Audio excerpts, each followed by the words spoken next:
Hello, everyone. I'm Rosalba Procopio, editor of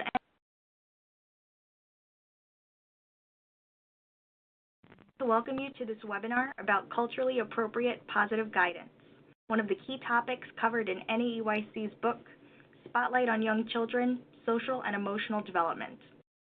One of the book's contributors, Zeynep Ercan, is with us today to explore how to navigate and support guidance challenges using culturally responsive strategies. Zeynep has been in the field of early childhood education for more than 20 years as an elementary teacher, mentor, coach, researcher, and teacher educator. Before we get started, here are a few housekeeping details. If you have questions you'd like to ask, please write them at any time in the question box on the lower left side of your screen. After the presentation, the author will answer as many questions as possible. Some people using a telephone line may experience a slight delay. You will have the best experience using sound on your computer. As a reminder, we do not offer continuing education credits or certificates of completion for our webinars. Finally, this webinar will be recorded and you will be notified by email when it's available to view. With that, let's get started. Zeynep, over to you. Hello, everyone. Welcome to this webinar, and thank you for Rosella and Cass, who provided technical support for us for this beautiful event. I'm really excited to be with you. I hope it's meaningful for you. Just as an introduction, I am an immigrant myself from Turkey. I've been in the U.S. for the last 17 years. And throughout my career, I have been an elementary teacher and currently a coach, a mentor, supervisor, and currently I'm an associate professor of early childhood education at Rowan University. I also co-direct Early Childhood Leadership Institute. And in my research, I try to support early childhood centers and elementary schools in culturally responsive practices as well as best practices such as supporting intellectual development and STEM integration in schools. So again, it's really exciting to be here, and we will primarily draw from my presentation, my article, and the book that Rosella mentioned. And as we go along, we will provide some examples. So on your resource tab, there's a link to the article. If you would like to see that and follow along, that's fine. If you do not have access to that, that's also perfectly fine. I will just refer to those cases, but also explain verbally. So as we're moving along our slides, I first wanted to talk about, just refer to NAEYC's ethical code and everything in terms of our practices for early childhood education. We truly have parent perspectives in mind. And that really starts with the bond between the child and the family.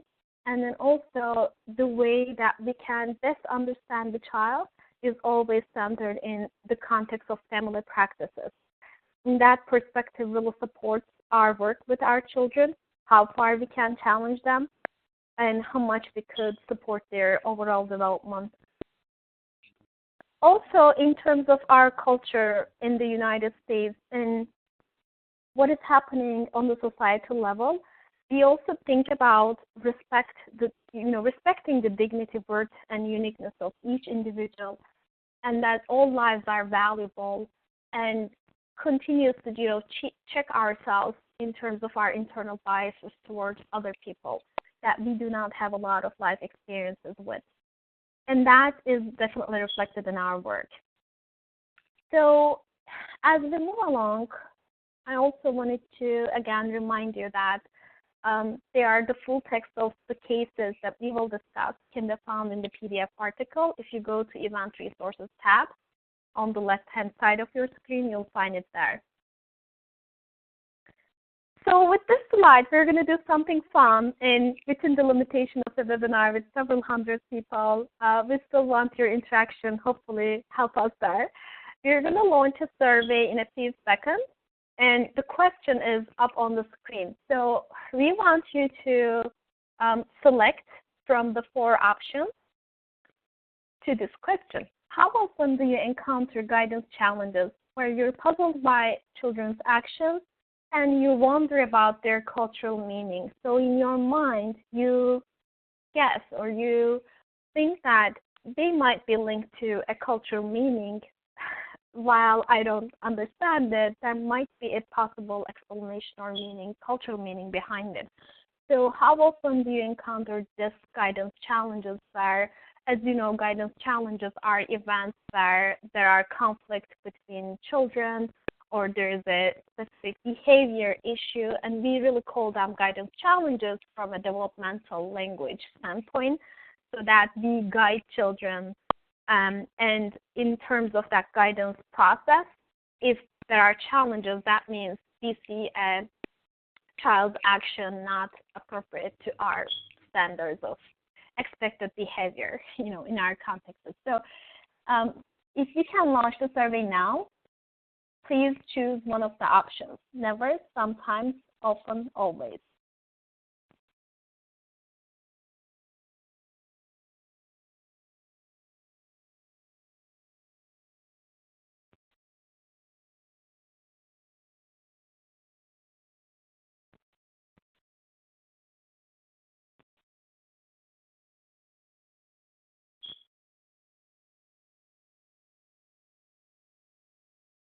Yes, and if you can launch the results.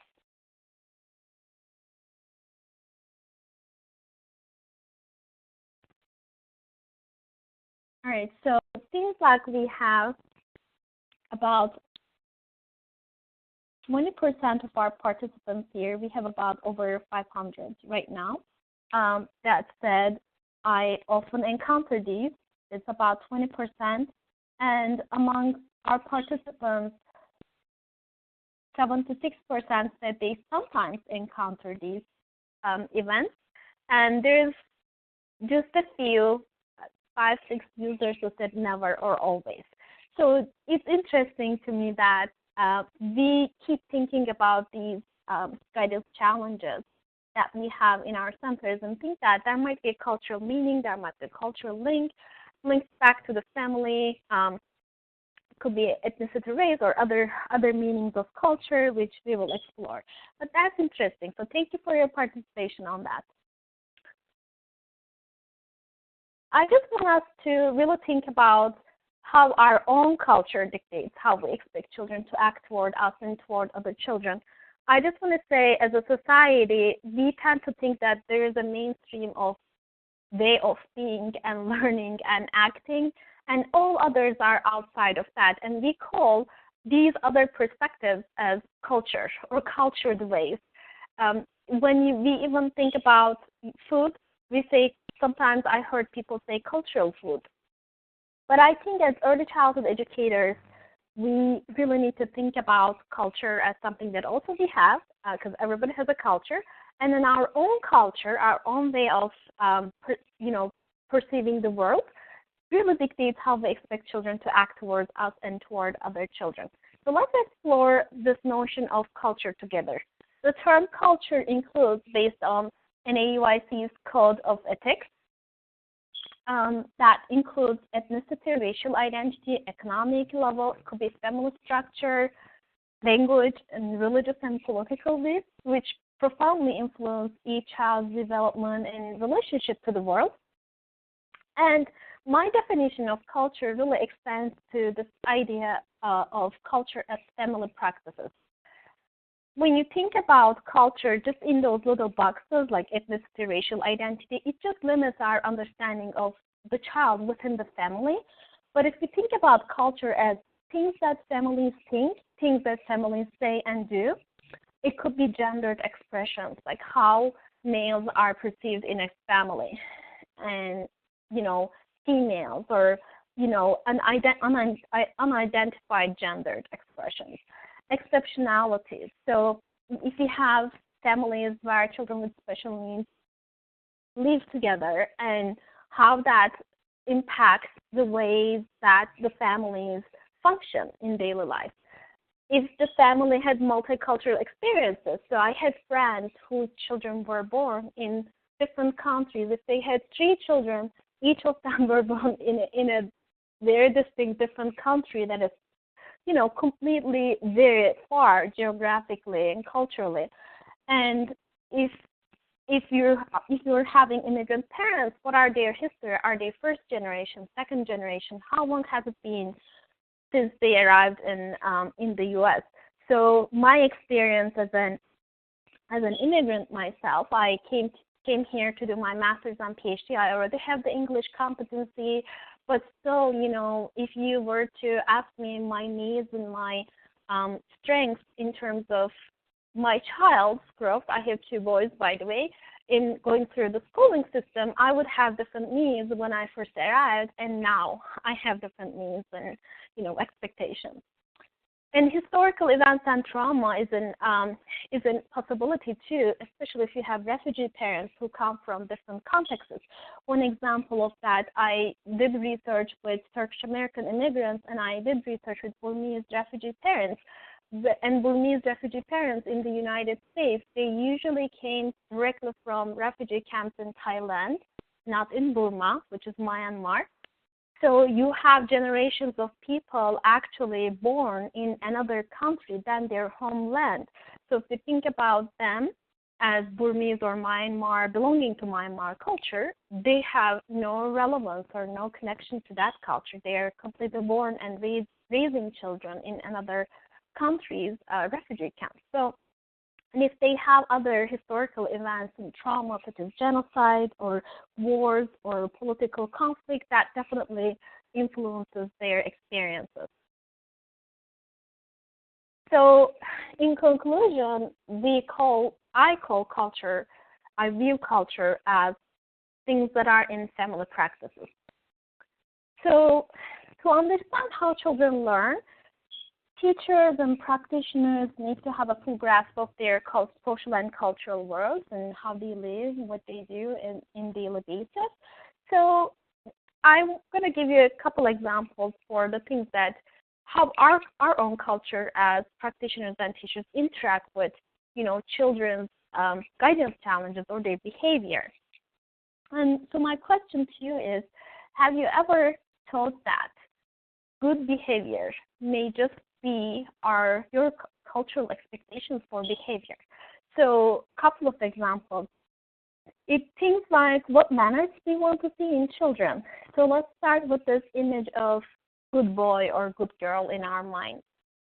We all have those images that are instilled by our parents and our own cultural experiences.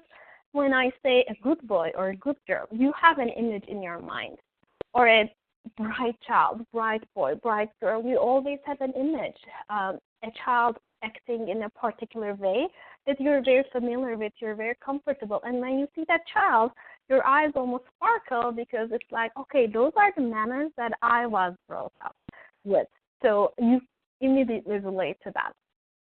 But that truly impacts your view, your lens, and how well you could support all children besides that other child. So manners, let's talk about manners. So for instance, when I worked with Burmese refugee families, I was exploring their experiences with the educational system in the U.S. for their young children. So I was looking into their children's experiences with schooling from preschool, kindergarten through third grade. So I was focusing on that age level because I'm in early childhood, obviously. And for instance, when I get close to the community and really, interact and build a relationship, the young people in the community or the families, when I say thank you, they would often say, don't thank us, because if you thank us, we think that you're not feeling a closeness to us. If you're family, if you're a close friend, you don't go through those like mannerism. You don't go through that hoops to needing to say additional things to us. You're in our heart and we accept you. So you don't need to thank us. In family, you don't need to do that. So that's a cultural perspective that if someone is thanking you for everything, that means like you have a distance, you have a boundary with that person, you're not close enough. And that another example is the notion of independence, what children can do. So sometimes we think that we will have examples that also appeared in the article. Think about eating or dressing themselves. We associate independence notion to these kind of things. We think that children are only independent if they can act in a certain way or if they can dress themselves, if they eat. And sometimes we don't see other ways that children can be independent, but that's, again, embedded in that family culture, right? So one example was that when I studied with Burmese communities, something really interesting happened when I interviewed families. Their young children, as young as 5 years old, they would come to meet me, and then they would sit down on the floor or on the sofa together with their families as they interviewed me. They would have extreme sense of self-control. They would not even wiggle. They would have perfect attention. They would look at me. They would like to listen what I have to talk to them, and what their parents would tell me. They were completely interested in that interaction. Now, when we see that kind of thing, we think that, oh my God, for a 5-year-old, 6-year-old child, first of all, it's beautiful that they're interested in the adult world, but second of all, they're so independent, they're so self-regulated, right? They can sit still for a long time by their choice. So no one invited them, they just wanted to be there. No one even told them to be there, and it was not needed, really. So that child can do a lot of things, but if we see that child not doing things that we associate independence, we can think that, okay, they're kind of like behind in their development of the sense of independence, right? So we need to be watching ourselves for this kind of cultural biases that we have. Another example would be, I'm a huge fan of Barbara Rogol. She is a cultural anthropologist, and she studies native indigenous communities in different places in the world, Ecuador and Guatemala. So she actually has a beautiful photo in her book, Cultural Nature of Human Development. I love that book. If you're interested, it's Barbara Rogol. So again, go ahead and find her book. In that book, there's a picture of an essay child from that tribe. The child is, I believe, 15 months, and the child has a machete at in his hand, and he is cutting a fruit with that sharp knife. He's cutting a fruit just like a coconut, a tough fruit. And that child is 15 months, and an adult carefully watches the child as he does that independently.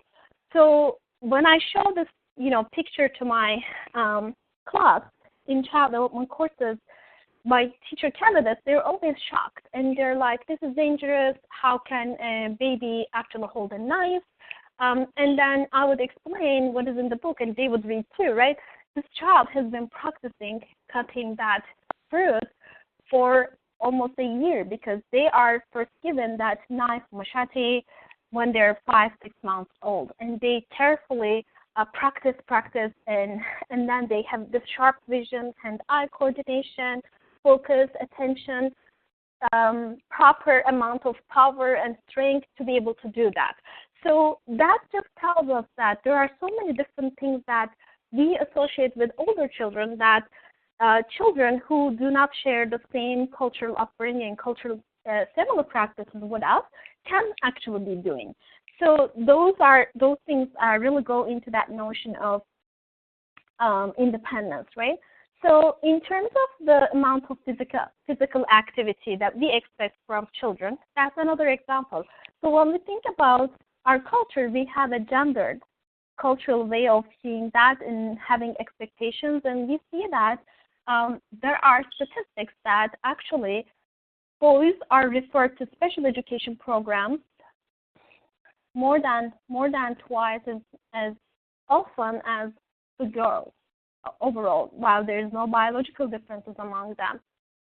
And culturally diverse boys, racially diverse boys, are referred to special education programs in schools at younger ages 4 times as likely because of that expectation, that cultural expectations about behavior. So as a workforce mainly composed of women, we really need to think about that notion. Another thing is how we want children's compliance with a strict flow of schedule, especially if their family life is as needed basis, that the parents want them to have body awareness, and when they need to go to party, when they need to go to eat, that flow might be different in households, right? So if we have a very strict flow of our daily schedule, that could be a potential cultural conflict in terms of guidance challenges. Again, in terms of meaning of physical space, we might have a privacy, sort of like a space for privacy, which even in the U.S., right, it's so vast and an area that is so different in New York City, what people expect from personal private space than in Midwest, for instance. So that really differs from those cultural family practices. And the meaning of individual versus collective actions in some, or individual versus collective perspectives. And in some cases, children are really used to sharing one plate together, and for them it's friendship and sharing and considering how much other people are eating, so that they're cognizant, they recognize other people's needs, they watch how much they eat, so that there's different levels of understanding within that practice.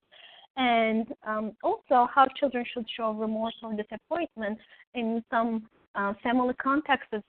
And people who relate to these kind of cultural contexts, sometimes people shout when they're disappointed. Sometimes people just don't say anything when they're disappointed. Or when they show remorse, sometimes people say so many things if they're very verbal, like, I apologize, I did this because of that. And some people just show their facial expression that tells you how sorry they were. But they would not necessarily go to the length to talk a lot about why they feel sorry. So those things really have an impact on what we expect from children's behavior and actions, and what we see as potential guidance challenges. So some guidance challenges have roots in diverse cultural practices, and when you see it in the interactions between caregiver and child, or child-to-child interactions, it could be things like how do children sleep routines, eating habits, how do they eat. During dramatic play, it is so rich, like you see those wonderful cognitive conflict moments. And when children lead other children, how they provide that leadership, how they push other children to play with them or join a play, children's moral judgments, because in their world, it is more of the right call, especially for young children, understanding that something is right and something is wrong. It provides them with a sense of security. That's why they're so much into superhero play, because they know that one side has to be correct. So that would appear when children see other peers engaging in different actions. They might say that, okay, they're wrong. This is not the way that you do it. They're wrong. There needs to be consequence. They might think that way. And then pre-prejudices, again, if children's talk, the way that they talk, the way that they act is different than others, they might have pre-prejudice, and it's only because they want to know why. If culturally based guidance challenges are happening in your places, first of all, it's good news, because it just means that you create an environment where children feel safe to express and positively develop their feelings, identity, and self-concept. So it's good news. That means you already have an environment where they're feeling safe to express those things, and they don't feel the need to be quiet or not welcomed, right? So first of all, let's change our perspectives around that.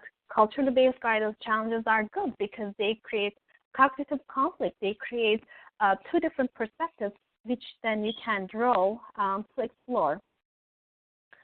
So I want you to think about specific guidance challenges with children in your program and just reflect back on these experiences. How might cultural characteristics play a part in the guidance challenges you encounter based on the long list of examples that I gave earlier, right? And I want you to challenge yourself to tackle new aspects of culture you have not considered before from our expanded definition. So I definitely want you to see past race or ethnicity or a particular family, in terms of, immigration of origin as culture, but culture as something that we all have based on our family practices. So in terms of defining what is culturally appropriate positive guidance, meaning when I provide positive guidance to children, how can I be culturally appropriate?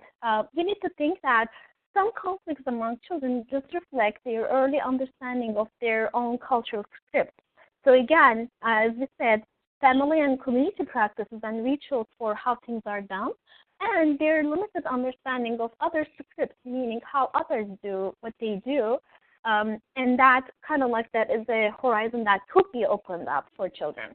So culturally appropriate positive guidance means supporting guidance issues through a lens of cultural appropriateness. Is this culturally appropriate for the child? Instead of, I have a style, I have a technique, and it should work for all children. Because a dimension of developmental appropriate practice is cultural appropriateness, as well as individual appropriateness and age appropriateness, as we know. So we have three strategies for providing culturally appropriate positive guidance. One is that understanding family perspective goals and practices for child development. Second is honoring children's cultural identities as we respond. And the third one is using guidance challenges as curriculum ideas. Really positively. So let's go through one by one. The first one, understanding family perspective goals and practices for child development. I separated those with dispositions and practices. First of all, dispositions are the way that we're inclined to do things and in certain ways. And dispositions appear in teacher education literature a lot. Every teacher education program has to measure teacher candidates' dispositions, and dispositions are positive belief systems that educators need to have. So in terms of their dispositions on that first item, understanding families' strengths and goals and preferences for child development, we have this notion of culturally responsive teachers believe that households and communities are funds of knowledge, and this is from Louise Moll and partners' beautiful work. They highlight the strengths of students' cultural heritage in daily lives. So that's what we need to be believing in as early childhood practitioners. So when you believe in that, what do? Culturally responsive practitioners eagerly engage themselves in the communities of their students. They learn about the communication patterns and daily practices of the families and communities, and they also develop caring relationship with the members of the community. So how do we do that? We can think of communication and collaboration with culturally and linguistically diverse families. And I think if you think about that way, that's the first step that is more apparent, right? Cultural and linguistically diverse families. But if you think about all families having the cultural practices that are situated in their family contexts, you can think of them in three distinct pieces, right? That culture. So understanding families' strengths to support their children, understanding families' developmental goals that families set for their children, and understanding family practices that might be a conflict, and how do you then respond to these family practices. And if you think about children growing in these interrelated systems, I also, as I said, that I wanted to mention that I took the sort of like visual from Wikipedia, and that's Brown-Brenner's ecological systems theory, if you have noticed. So there's these interrelated systems that all have an impact on the child's culture and the family's culture. So we need to really think about family strengths, goals, and practices in these different levels. So how do we do that? Let's give an example in terms of family strengths and goals. So that example is in the article as well, but essentially, if you observe toddlers that are spoon-fed by parents, and maybe toddlers are not allowed or by parents to put on their own clothes, their own hats, their own mittens. If you see these practices, our first inclination is that, again, when we discussed earlier, the families are not allowing these children to become independent. However, there might be some cultural meanings behind these actions. So sometimes family practices mean that, for instance, for spoon feeding, and I would say that I did that that was in my parenting practices too, because when I spoon feed my toddler, I felt that we're sharing stories. It's not that I'm not allowing them, but I would use that time to bond with the child, and then I would share stories and songs with them, and obviously if they wanted to eat, they could, but also if some parents might be sensitive that toddlers spill a lot of food too, and especially in cultural perspectives or practices where you value food a lot, and that goes with food play in schools, right? Like, it's a big discussion. Some people feel that food play should not be allowed, meaning like in your sensory table, you should not actually have rice. You should not actually have pasta, colored pasta, because these things are for eating. And there are some people who believe in that. I don't have a strong perspective, but I know that that's a cultural perspective, sometimes rooted in religion, sometimes rooted in history, sometimes rooted in how famine impacted communities, right? So we have different meanings around these kind of things. So if the toddler is spilling so much food and the parent is not comfortable with that, they might just try to teach them, be careful, but at the same time, they could spoon feed. And again, same thing with sometimes parents with that cultural perspective believe that if I'm tying my child's shoe, that means I am providing love and affection, and that's signifying love for me. And those kind of shared rituals are something that my mom would do for me, the child might feel, right? Like, so that you're kind of like creating that bond with the child. And I would say that instead of jumping to the conclusion that parents are blocking children's independence, I would explore then with families what kind of independence notion that they're supporting for the child. So for instance, the family might actually, even with that toddler might have a little chore. That toddler might actually pull the little garbage bag towards by the door. That might be their role or what is expected of them. That toddler also have other smaller tasks like bringing certain like bread to the table that was given by the family. So definitely we should feel that they're supporting their independence, but we don't know how. So I think learning about what that family does is important. So our second point or second strategy to provide culturally appropriate positive guidance is honoring child's core identities and family values as we respond. This is an area where I'm really passionate and sensitive, because sometimes when we try to shift children's and families' perspectives, we might be providing the message that their being is not as valued if that goes to the core identities. And not necessarily just the behavior. So it's not being just more than a behavior, it might be part of who they are. So I think as we provide culturally appropriate positive guidance, we just need to think about if this is relevant to child's core identities. So culturally responsive practitioners have these dispositions, again, going back to that belief that they value children's cultural identities. We don't strive to turn them into this good boy or good girl that is in our head.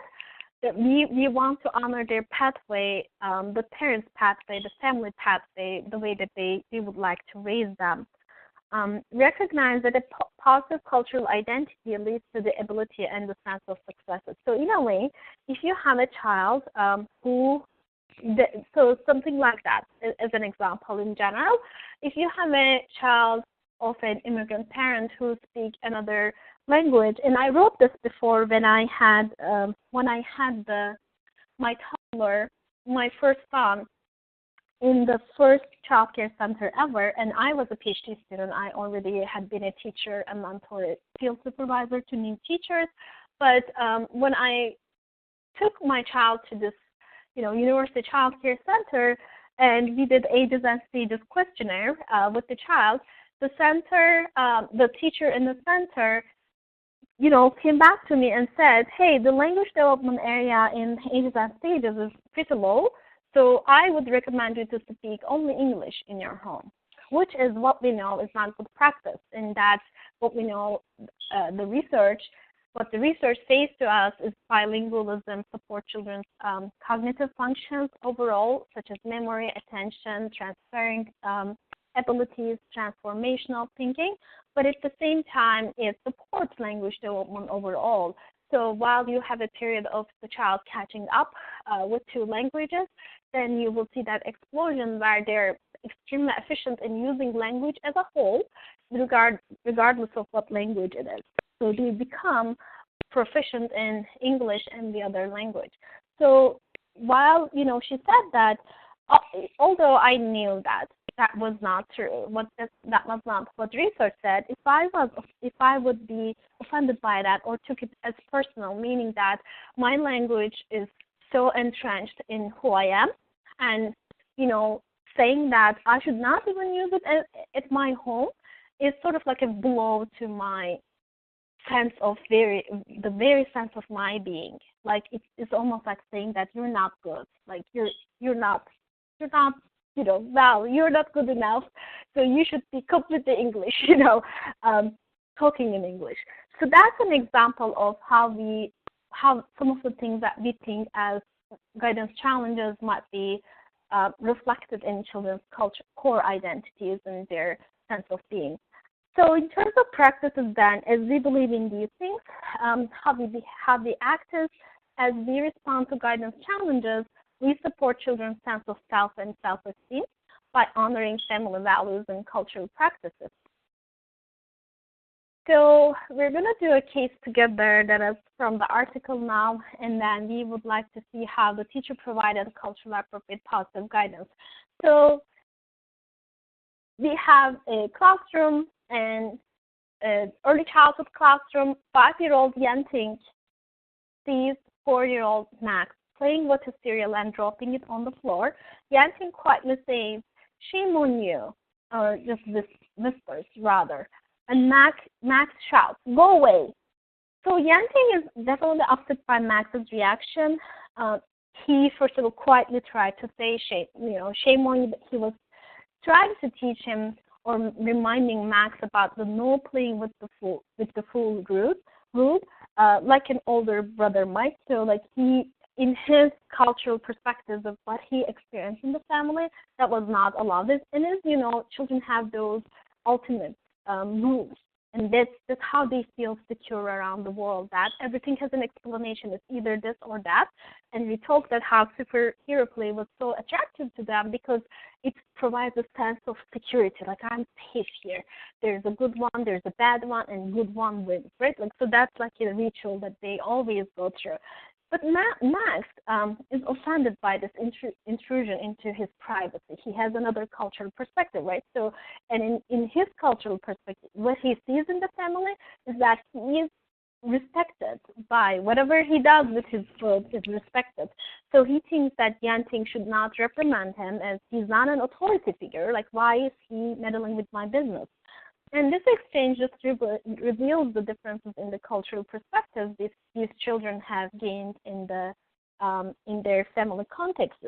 So, and the teacher actually, usually what we do is we put these two children together and just talk it out. However, because Mr. Garcia is knowledgeable about both families' expectations for their children, from his conversation with Yanting's family, he knows that saving face is important, so children should avoid public shame. So publicly, a child should not be, warned or reminded things, and preserving group harmony that way, that, we don't sort of like talk things loudly because it might feel people offended, is an important Confucian principle in Yanting's family. So instead of bringing both children together, which is what we would usually do, Mr. Garcia then discreetly, just quietly, silently, just speaks individually to both children to help each other understand each other's perspective. And he pushes this cognitive, tries to extend children's thinking around each other, why each other did what they did. So he explains to Max that Yanting is just trying to be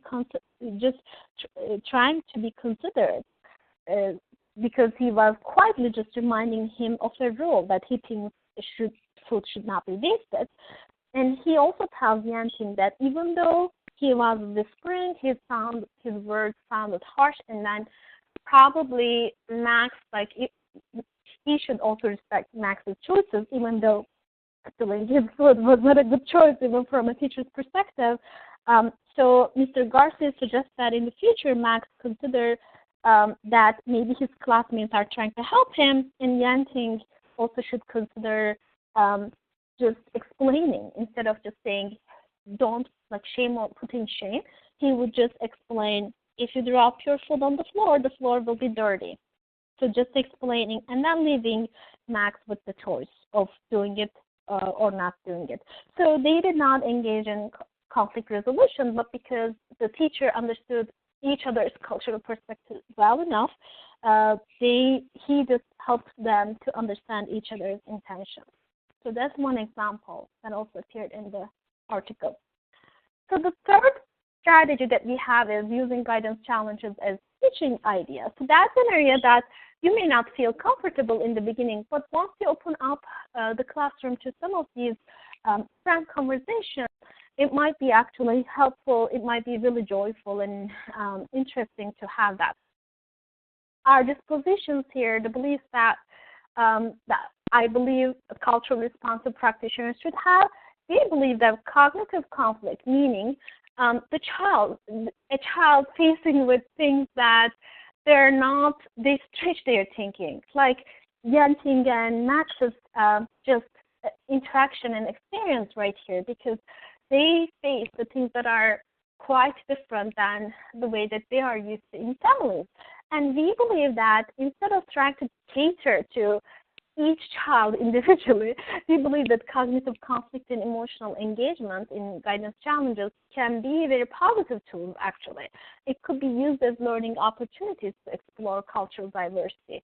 It could teach children flexibility in their thinking and to value multiple perspectives. And we know that there are some developmental limitations that we know that children's thinking cannot be expanded as much as adults, but we also know that the development starts where we provide the guidance for, right? So if we don't ever go there, think about how much prejudice or moral judgments, negative moral judgments that the children can grow, prejudgmental actions, they can grow for each other because their perspectives are different. So I definitely recommend that we address it as early as 3, 4, 5 with age-appropriate practices. It's going to be helpful. And maybe if you're not comfortable, maybe you don't do it extensively, but maybe once in a while, right? So, and then the practice then is culturally responsive practitioners use guidance challenges as teaching opportunities to explore cultural diversity, teach children flexibility, and to value multiple perspectives. So our other case with that is how an example from the article about how the teacher used a culturally appropriate positive guidance to solve, again, a conflict situation between two children. So 3-year-old Tristan is singing to a rag doll in the dramatic play area, pretending to rock her to sleep. So you notice that they're enacting family scripts, right? Like how things are done in their home. So Tristan is replicating that, right, practice, because he probably saw some people being rocked, some babies rocked to sleep in his home setting. Anna, also 3, snatches the doll from Tristan's hands. Anna says, "Baby wants sleep." And Tristan obviously gets upset and he says, "It's my baby. I'm rocking her to sleep." And Anna insists that the baby needs to be under the blanket. So she lies down with the doll for a second and then jumps up to close the blinds. And you can see that Anna is also replicating or representing just another script that she saw. So for her, babies can only sleep in when it's dark, when they're under the blanket, they're never rocked. So that's the way that she actually observed. So at first glance, as a teacher, we can say that, okay, Anna just needs some guidance here. This is a behavioral issue. She just needs to understand you cannot take another toy without permission. But while you address that behavior, at the same time, you could have this understanding that children they're just applying, their own script about their own routines in home practices. So acknowledging that Anna's method was not appropriate, Ms. Jones, their teacher in our case, realizes that Anna was just trying to prevent an uncomfortable situation for the baby because it was not dark enough, it was not quiet, and the baby is not under a blanket. So those are not optimum conditions for sleep. So she needs to correct that in her mind. So then Ms. Jones, seeing that these cultural practices are enacted in dramatic play, which is so rich to observe all that, right? Ms. Jones then decides to begin an exploration of the different ways children and families go to sleep. So she searches for children's literature and chooses different books that some examples are mentioned in the article. And she starts reading these books aloud when they have small groups and community meetings. And she supports the children in exploring these illustrations and comparing their home routines with those in the books. And then also she goes to the internet and searches for different practices, how children are put in the beds or are put into different sleeping arrangements, right? Like not all children are in bed. And actually, just as a sort of like plug in, I guess funny note here that I mentioned about Barbara Rogoff, and she wrote her book in early, I think it was the book, The Nature of Child, Cultural Nature of Childhood one. She published that in 2003, and as late as that day, she provides this example of the photo of a child in a crib, actually, and she shows it's very provocative. When you look at that, a child in a crib and just an infant and just holding the crib bars in the crib, and that photo is depicted.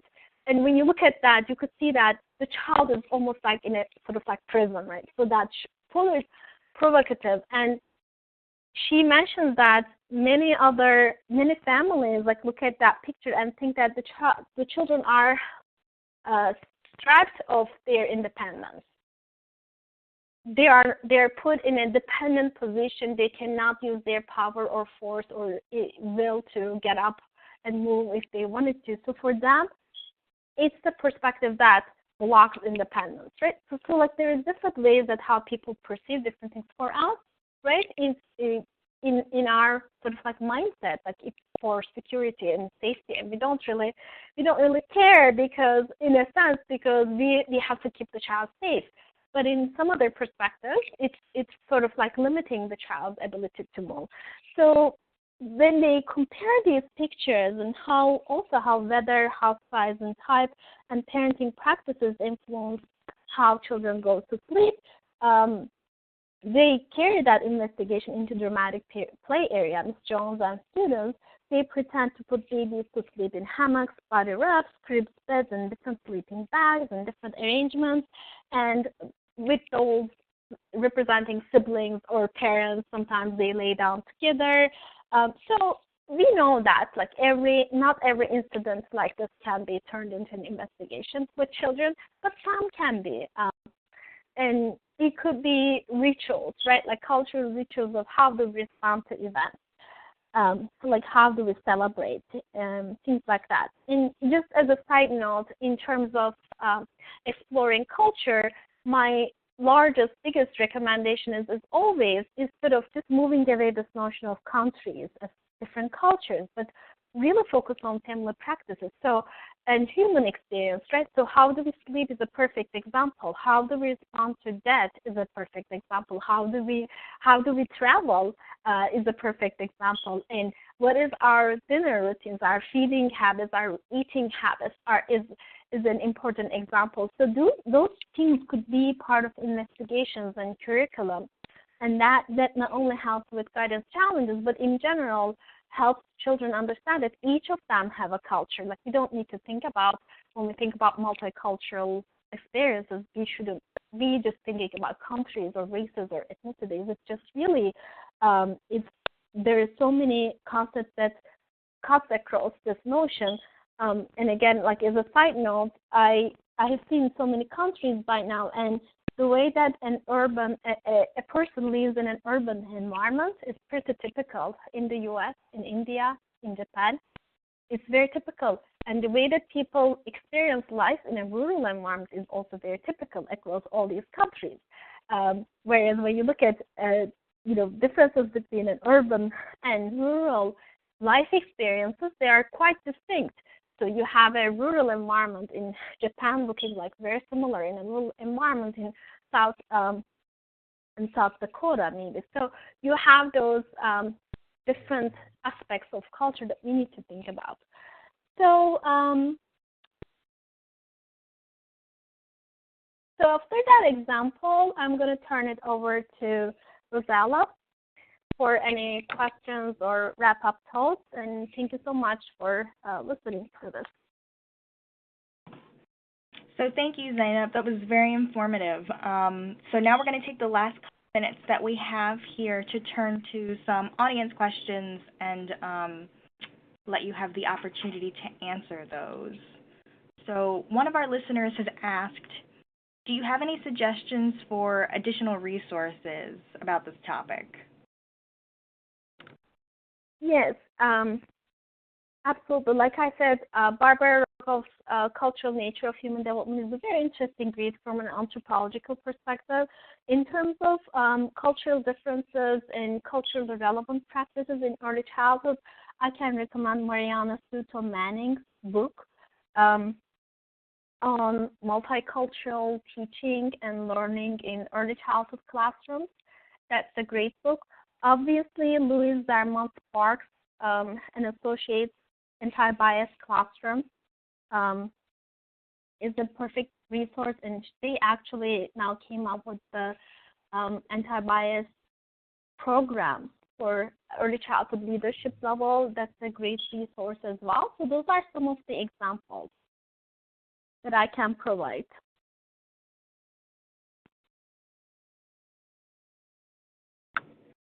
Okay, great. And so another question that we have for you is, what suggestions do you have for encouraging families to discuss the goals they have for their children, in particular immigrant families? Yes, that's a great question, actually. I was hoping to address that earlier, but I neglected, so thank you for asking this. One of the things that I experienced with immigrant families is, especially thinking about anti-immigrant rhetoric of current political climate, they became even shyer than regular, but they were already, so many immigrant parents are really shy about exploring that. And just like, Leo Leone's book, Fish is Fish, right? So you can experience that. Like if you're a fish swimming in the water, it's really hard to define your own culture. Just like you each, when I pushed you to think about your own cultural perspectives, some of you might think that I don't have really a culture, like it's just regular, but you do. So for them too, like it's very hard to, for them to express that, like unless we ask specific questions or unless we ask them to be real open and honest with us, because they all feel like, okay, teachers, usually the immigrant parents' cultural perspectives, many of them, I would say, I shouldn't generalize, but a lot of them would say, teachers are experts, and I have a responsibility to fit in this, cultural environment. So I should not go ahead and advocate for what I believe or what I believe are the ways. So I think teachers, if they're really caring and nurturing and just, soft and just really approach that way and say that, I know that, you might be shy around expressing your thoughts, but is there anything that challenges you? Or is there anything that you think is important for you? And I think my other suggestion would be, if you're exploring people's cultural perspectives, it's really important to ask all of our parents to apply that, right? Because not only we have cultural and linguistic diversity, we do have religious diversity too. So you might have Buddhist parents, you might have Jewish, Christian, Muslim parents who actually do not look like this different, do not speak different at all. Like they may not have any accent, or they might just, be, having born in the U.S. and they might be here for 4 or 5 generations or whatever. So you might really think about asking that thing from all of your parents. So if you're thinking about send us a fabric piece that represents your family's traditions, then that's an appropriate piece because everybody is exploring that. So I think I would say if they're asking about those things, like every parent can contribute to that. But I think the key point here is that, especially with immigrant parents, becoming nurturing and really soft, because they would be extremely shy, typically to state their needs. It might be hard for them. Okay, thank you. And we have time for about one more question. So how would you suggest that we work with families who speak a language other than English at home and who enroll their children into programs where only or primarily English is spoken? Mm-hmm. So I think definitely there's actually an example for that in the article as well. So in that case, definitely having a good conversation with the parents in the beginning and really asking about their perspectives of what they can bring to the classroom, but also highlighting the child and family strengths would be important, as well as for all other children. And again, what we think as racial diversity not being there, we might have other types of diversity, just like I mentioned, religious diversity. So definitely exploring pieces where each parent can contribute, but also highlighting some of the strengths. So instead of presenting this child as an English language learner, presenting this child as knowing 2 languages, it's pretty powerful if you turn it around this way.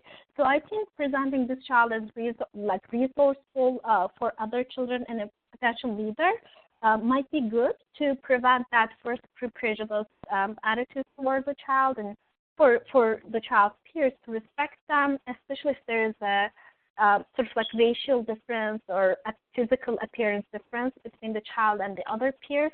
That's pretty important to acknowledge that and sort of like explore that. So if that's the case, then color differences might be appearing, which is good. Again, children are just wondering, like, why are you this color? Why are you like this? Why are you dressing like this? So I think it might be really important to put it open. And again, I think one key point is not to make that child or the parent the poster child for diversity. But again, if you're exploring something, a cultural story from their grandmothers about immigration or other pieces, try to do it with every child in the classroom, so that the child is not put in the situation where they're sort of like singled out as being different, and just really explore. I think that might be a great avenue where children explore their differences as they live, whether it's a sleeping routine or families celebrating together, sharing some ideas, sharing talks, what games they play together. That might be opening up conversations among all children. And that brings us to the end of our webinar. Thank you, Zeynep, and to all of you who joined us today. Enjoy the rest of your day. Thank you so much. Have a great day. Thank you for joining.